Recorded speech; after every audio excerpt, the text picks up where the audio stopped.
महात्मा गांधी की आत्मकथा है सत्य के प्रयोग। इस किताब को हम इसका ऑडियो तैयार करेंगे और आपके सामने पूरा एक एक शब्द एक एक अक्षर इसका रखेंगे। लेखक तो मोहनदास करमचंद गांधी जी ही हैं। अनुवादक हिंदी में है। सत्य के प्रयोग महावीर प्रसाद पोद्दार है। ओके, प्रस्तावना पढ़ते हैं। महावीर प्रसाद पोद्दार नहीं, प्रस्तावना मोहनदास करमचंद गांधी जी ने लिखी है। तो प्रस्तावना पढ़ते हैं। ओके, 4 या 5 साल पहले नज़दीकी साथियों के आग्रह पर मैंने आत्मकथा लिखना स्वीकार किया था और आरंभ भी किया था, लेकिन फुल स्केप का एक पन्ना पूरा न कर पाया कि बंबई की आग सुलगी और मेरा आरंभ अधूरा रह गया। फिर तो मैं एक के बाद दूसरे ऐसे कामों में फंसा कि अंत में मुझे यरवड़ा में जगह मिली। भाई जयराम दास भी वहाँ थे। उन्होंने मुझसे मांग की कि और सब कामों को किनारे रखकर मुझे आत्मकथा पहले लिख डालनी चाहिए। मैंने जवाब दिया कि मेरा अभ्यासक्रम बन चुका है और उसके पूरा होने के पहले मैं आत्मकथा शुरू नहीं कर सकता। मुझे यदि पूरी मियाद यरवड़ा में बिताने का सौभाग्य मिला होता तो मैं अवश्य ही वहाँ आत्मकथा लिख सकता, पर उसकी समाप्ति में अभी साल भर बाकी था। इसके पहले मैं आत्मकथा किसी तरह भी आरंभ कर सकता था, इसलिए वह काम रह ही गया। अब फिर स्वामी आनंद ने वही मांग की है और मैं दक्षिण अफ्रीका के सत्याग्रह का इतिहास पूरा कर चुका हूँ, इसलिए आत्मकथा लिखने को ललचाया हूँ। स्वामी की मांग तो यह थी कि मैं पूरी आत्मकथा लिख जाऊं और फिर वह पुस्तकाकार छपे। मेरे पास इकट्ठा इतना वक्त नहीं है। यदि लिखना हो तो नवजीवन के लिए ही लिखा जा सकता है। मुझे नवजीवन के लिए कुछ न कुछ लिखना पड़ता ही है, और फिर आत्मकथा ही क्यों ना लिखूं। स्वामी ने यह निर्णय मान लिया और आत्मकथा लिखने का मुझे अब मौका मिला है। पर यह निर्णय करते ही एक निर्मल साथी ने मेरे मौन दिन सोमवार को आकर मुझसे धीरे से कहा, आप आत्मकथा क्यों लिखना चाहते हैं? यह तो पश्चिम की प्रथा है। पूर्व में तो किसी को अपनी जीवनी लिखने का पता नहीं मिलता। और क्या लिखिएगा? आज आप जिस चीज को सिद्धांत रूप मानते हैं, कल यदि वैसा मानना छोड़ दें तो, या सिद्धांत रूप से जो जो काम कर रहे हैं उनमें आगे परिवर्तन करना पड़ा तो आपके लेख को बहुत से लोग प्रमाण समझकर अपना आचरण गढ़ते हैं। वे गलत रास्ते पर चल पड़े तो? इसलिए क्या यह बेहतर ना होगा कि अभी आत्मकथा जैसी कोई चीज न लिखें? इस दलील का मेरे मन पर थोड़ा बहुत असर हुआ, पर मुझे आत्मकथा कहाँ लिखनी है? मुझे तो आत्मकथा के बहाने मैंने सत्य के जो अनेक प्रयोग किए हैं उनकी कथा लिखनी है। यह जरूर है कि उसमें मेरा जीवन ओतप्रोत होने के कारण वह एक जीवन वृत्तांत बन जाएगी, पर यदि उसके हर पन्ने में मेरे प्रयोग ही झलकें तो इस कथा को मैं स्वयं निर्दोष मानूंगा। मैं मानता हूं कि मेरे सब प्रयोग इकट्ठे जनता को मिलना लाभदायक होगा। इसे मेरा मोह भी कहा जा सकता है। मेरे राजनैतिक क्षेत्र के प्रयोगों को आज तो हिंदुस्तान ही नहीं बल्कि कुछ अंशों में सभ्य जगत भी जानता है। इसकी कीमत मेरी नज़रों में कम से कम है, और इन प्रयोगों की बदौलत मुझे जो महात्मा की पदवी प्राप्त हुई है उसकी कीमत भी बहुत थोड़ी ही है। कई बार तो इस विशेषण ने मुझे अत्यधिक दुख भी दिया है। इस विशेषण से मैं भूल गया हूँ ऐसा एक क्षण भी मुझे याद नहीं है। मुझे अपनी आध्यात्मिक प्रयोगों को, जिन्हें मैं ही जान सकता हूँ और जिनमें से मेरी राजनैतिक जीवन संबंधी शक्ति पैदा हुई है, वर्णन करना अवश्य भाएगा। यदि वे वास्तव में आध्यात्मिक हों तो इनसे गर्वित होने की कोई गुंजाइश ही नहीं होनी चाहिए। बढ़े तो नम्रता बढ़ सकती है।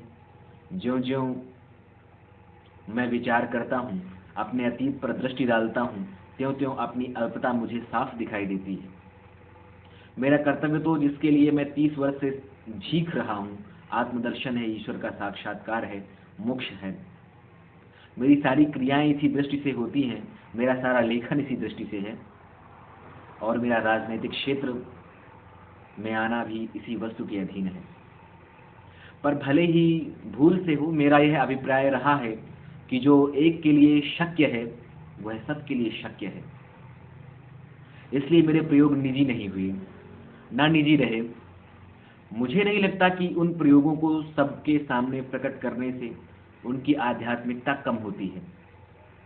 ऐसी कुछ वस्तुएं अवश्य हैं जिन्हें आत्मा ही जानती है और वे आत्मा में ही शांत हो जाती हैं, पर ऐसी वस्तु का देना मेरे बूते के बाहर है।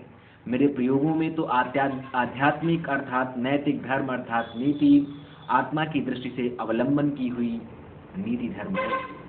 अतः जिन वस्तुओं का निर्णय बालक, युवा और वृद्ध करते हैं और कर सकते हैं, उन्हीं वस्तुओं का समावेश इस कथा में होगा।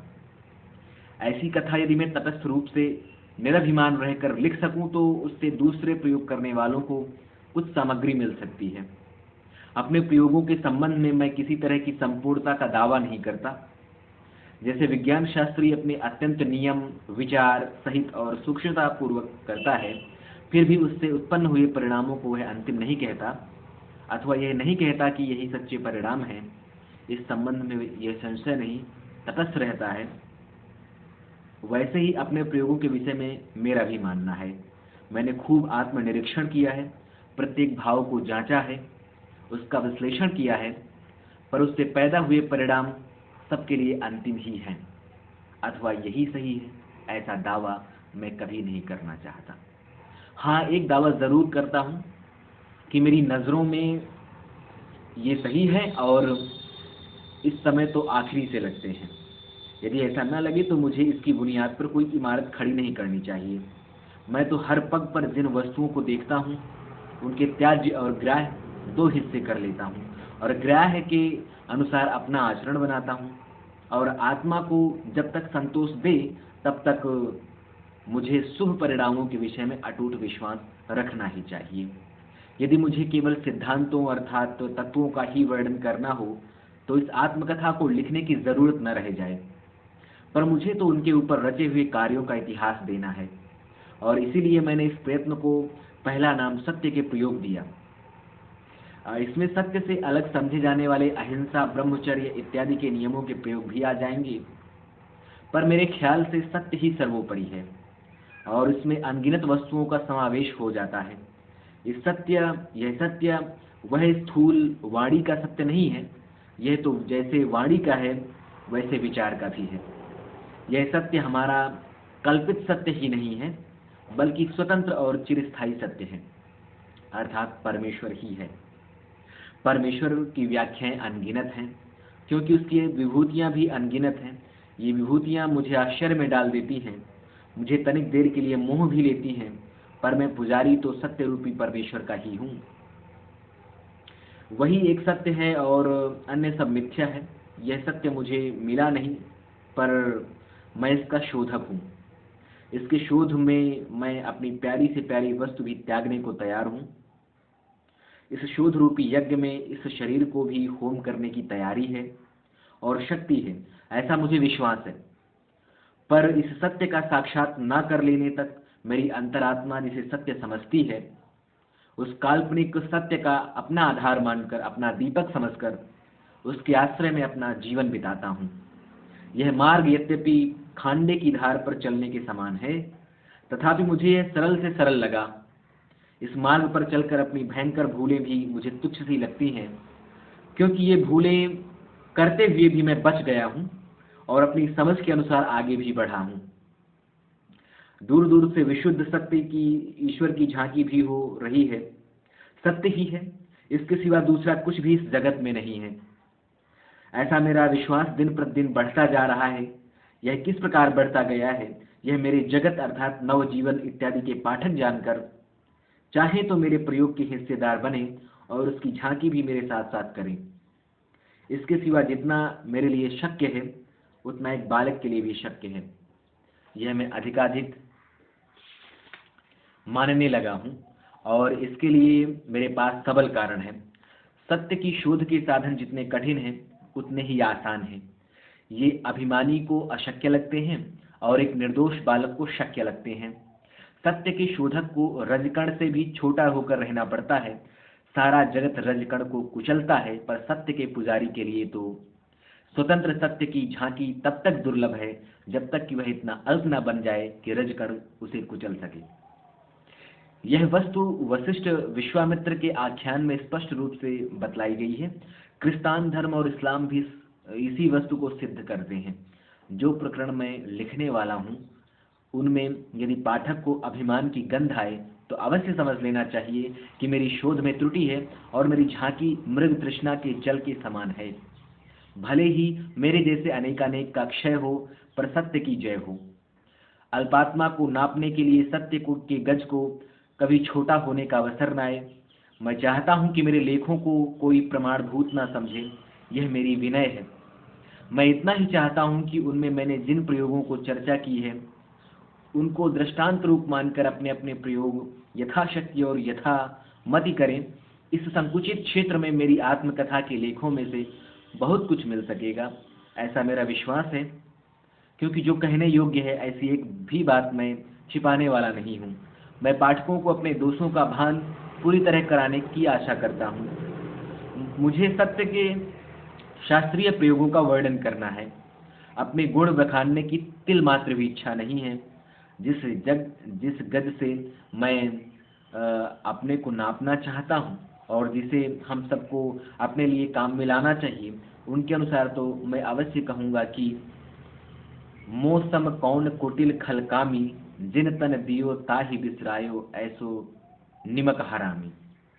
क्योंकि जिसे मैं संपूर्ण विश्वास के साथ अपने श्वासोच्छ्वास का मालिक मानता हूँ और जिसे मैं अपने नमक का देने वाला मानता हूँ, उससे अब भी मैं दूर हूँ। यह बात हर क्षण सालती है। इसके कारण रूप अपने विकारों को मैं देख सकता हूँ, पर उन्हें अभी निकाल नहीं सकता। पर अब बस करता हूँ, प्रस्तावना में से प्रयोग की कथा में नहीं उतरूंगा। यह कथा तो प्रकरणों में ही मिलेगी। आश्रम साबरमती में ये प्रस्तावना लिखी गई है, मोहनदास करमचंद गांधी जी ने लिखा है।